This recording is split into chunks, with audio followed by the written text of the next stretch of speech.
This install video is for the C5, A6, S6, and RS6 non-allroad models. Begin by lowering the exhaust to gain access to the driveshaft. Remove the heat shields beneath the driveshaft.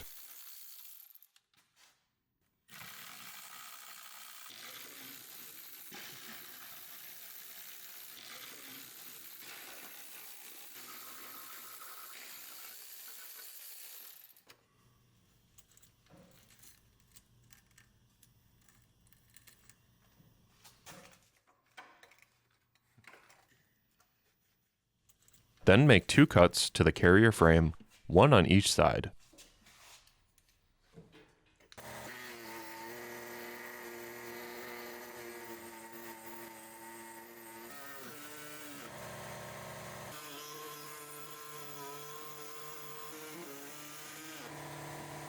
Support the driveshaft.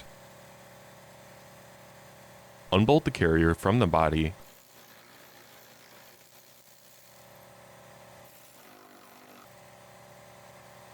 Be sure to hang on to the OEM spacers.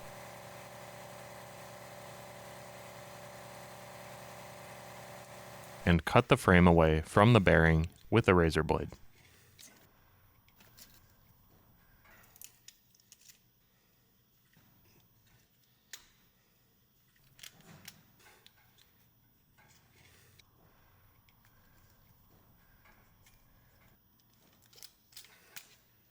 Then cut the remaining center rubber rib all the way around until it's flush with the base layer of rubber.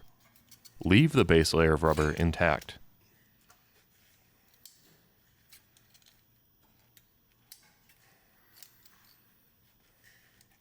Your bearing should look like this when you're done. If your carrier came with stud adapters, you'll need to reuse the factory studs on your car. Reinstall them using the 2-nut method if they came out during disassembly.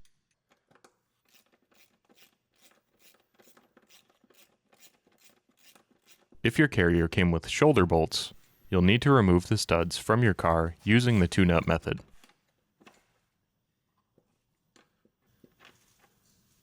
Now attach the new carrier to the bearing. Start with the top half with the bushing in it and slide it over top of the bearing with the text facing the front of the vehicle. Then bring the bottom half up to meet it and connect the two together using the provided Allen bolts. As you tighten the bolts, switch back and forth from left to right so the bolts don't bind in the holes. A small gap may form between the two bushings. This is normal.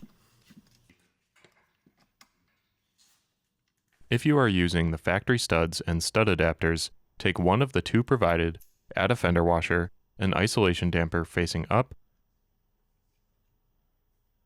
go up into the carrier, bring another isolation damper down from the top,